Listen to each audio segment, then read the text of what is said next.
विश्व टीबी दिवस के अवसर पर जलपाईगुड़ी में निकाली गई रैली।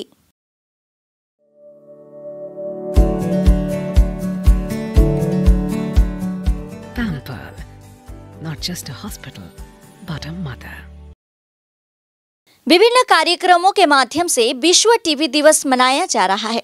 सोमवार को जलपाईगुड़ी जिला स्वास्थ्य विभाग की ओर से एक रैली का आयोजन किया गया। यह रैली में स्वास्थ्य विभाग के विभिन्न अधिकारियों ने भाग लिया। ज्ञात हो कि 24 मार्च 1882 को रॉबर्ट कोक ने टीबी के रोगाणु की खोज की थी, इसलिए हर साल इस दिन को विश्व टीबी दिवस के रूप में मनाया जाता है। सोमवार को जलपाईगुड़ी जिले के सभी ब्लॉकों में विश्व टीबी दिवस मनाया गया। इस रैली में जिला टीबी विभाग के अधिकारी डॉक्टर शुभदीप सरकार समेत सभी कर्मी शामिल हुए। मुख्य रूप से जन जागरूकता के माध्यम से टीबी रोग को खत्म करने की पहल की गई है। আজকে আমাদের ওয়ার্ল্ড টিবি ডে সারাদিন ব্যাপী আমাদের অনুষ্ঠান রয়েছে। সেটা প্রথম আমরা আজকে একটা র্যালি স্টার্ট করছি। আমরা র্যালির মাধ্যমে জলপাইগুড়িবাসী যারা আছে তাদেরকে টিবি মুক্ত করার জন্য আমরা তাদেরকে একটা আহ্বান জানাচ্ছি। আমরা স্বাস্থ্য দপ্তর তো কাজ করছি, কিন্তু তার সাথে সাথে সাধারণ মানুষকে জানানোর প্রয়োজন আছে। সেই জিনিসটা 11টার সময় আমাদের একটা সেমিনার আছে। আমাদের আজকে যারা নিক্ষয় মিত্র হয়েছেন, টিবি পেশেন্টকে অ্যাডপ্ট করেছেন, তাদেরকে আমরা আজকে একটা ফেলিসিটেট করব। তারপরে একটা থেকে আমাদের একটা সেমিনার রয়েছে, মেডিকেল কলেজে একটা ওয়ার্কশপ আছে, পোস্টার কম্পিটিশন আছে। সারাদিন ব্যাপী আমরা আজকে এই দিবসটাকে আমরা উজ্জীবিত। আজকে আমাদের কাছে এখনো পর্যন্ত 49 জন আমরা আজকে আমাদের এখানে আসার জন্য তারা বলেছে। এরা হচ্ছে নিক্ষয় মিত্র যারা পেশেন্টকে অ্যাডপ্ট করেছেন, টিবি পেশেন্টকে, তাদেরকে আমরা আজকে ফেলিসিটেট করছি।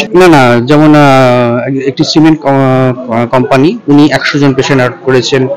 বিভিন্ন নার্সিংহোম আছেন, তারা 10 জন 12 জন করে পেশেন্টকে অ্যাডপ্ট করেছে। অ্যাডপ্ট করা হচ্ছে যে আমরা যে টিবি পেশেন্টগুলো, আপনারা জানেন টিবি পেশেন্ট তো ওষুধ তো আমরা খাওয়াচ্ছি, বিনামূল্যে ওষুধ, কিন্তু টিবি ওষুধের সাথে সাথে পেশেন্টদের খাবারের প্রয়োজন হয়, মানে পথ্যর প্রয়োজন হয়, প্রোটিনযুক্ত খাবারের প্রয়োজন হয়, এবং তাদের টিবি যদি কোনো টেস্ট বাইরে থেকে করতে হয়, সেরকম ভাবে টোটাল পেশেন্টকে তাদেরকে 6 মাসের জন্য পেশেন্টকে তারা অ্যাডপ্ট করে।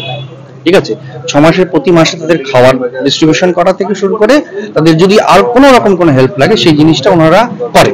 জলপাইগুড়িতে এই মুহূর্তে প্রায় আমরা 362 জন পেশেন্টকে আমরা অ্যাডপ্ট করেছি। আরো এই প্রক্রিয়া চলছে, কারণ সংখ্যাটা তখনই হয় যতক্ষণ 6 মাস কমপ্লিট হওয়ার পরই ওই সার্টিফিকেশনটা আসে। জলপাইগুড়িতে ধরুন এখনো পর্যন্ত 762 পেশেন্ট আছে আমাদের, জানুয়ারি থেকে এই আজকের দিন পর্যন্ত। টিবি হসপিটালটা হচ্ছে আমাদের টোটাল নর্থ বেঙ্গল ডিস্ট্রিক্টের যেগুলো মানে ড্রাগ রেজিস্ট্যান্স টিবি পেশেন্ট, তার শুরু হয় এই পেশেন্টগুলো থেকে। সেটা আমাদের মানে জলপাইগুড়ি এটা গর্ব যে টোটাল নর্থ বেঙ্গলে 8টা ডিস্ট্রিক্টের যে খারাপ টিবি পেশেন্ট যেগুলো আছে, ডিআর টিবি পেশেন্ট, সেই পেশেন্টগুলো শুরু হওয়ার জন্য যে হসপিটালটা সেটা জলপাইগুড়িতে রয়েছে ডিআর টিবিতে। এই মধ্যে আমাদের ওখানে 50টি বেড রয়েছে, বেডগুলো সব ফ্রি আছে। টিবি নিয়ে যেটা ভাবতে হচ্ছে যে আমাদের সবাইকে আমরা যেটা বলছি যে এখন কিন্তু আগে মানুষের মধ্যে একটা ধারণা ছিল যে এটা বোধহয় খুব লোয়ার সোশিও ইকোনমিক লোকজনের টিবিটা হয়, সেরকম কিন্তু না। যারা বেশি অ্যালকোহলিক বা খুব উঁচু লোকেও কিন্তু টিবি হচ্ছে। সুতরাং যদি আপনার একটা জ্বর থাকছে, একটা কাশি থাকছে, যেটা আপনি আনএক্সপেক্টেড থাকছে, সঙ্গে সঙ্গে আসুন, বিনামূল্যে টিবির পরীক্ষা করা হচ্ছে, এবং খুব অত্যাধুনিক উপায়ে এখন টিবির পরীক্ষা করা হচ্ছে, যেখানে আপনাকে পরিষ্কার করে বলে দেওয়া হবে, এবং কাফ হাইজিন মেনটেন করতে হবে।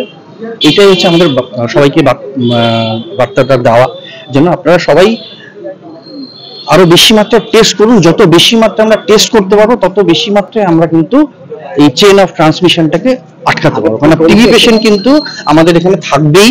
ঠিক আছে, এটা এজ ওল্ড একটা রোগ, যেটা যেহেতু মানে আপনারা কোভিড এর সময় দেখেছেন, যেহেতু এটা আমাদের হাঁচি কাশির মাধ্যমে, এরোসলের মাধ্যমে ছড়ায়, এটাকে রক্ষা করা, মানে এটাকে আটকানো খুব মুশকিল। আগে থেকে আমরা আরো আমাদের সাকসেস রেট এখন 90% সাকসেস রেট পেশেন্ট। এটা একটা আমাদের জেলায় 2024-এ যদি আমরা দেখি প্রায় 3500 পেশেন্ট আমাদের কাছে, কিন্তু আমরা এই প্রায় 90% পেশেন্টকে আমরা কিন্তু সাকসেস করতে পেরেছি, আমরা সুস্থ করতে পেরেছি। এটাই হচ্ছে আমাদের 2024, আমাদের মানে 1 জানুয়ারি থেকে ডিসেম্বর পর্যন্ত হচ্ছে 2024।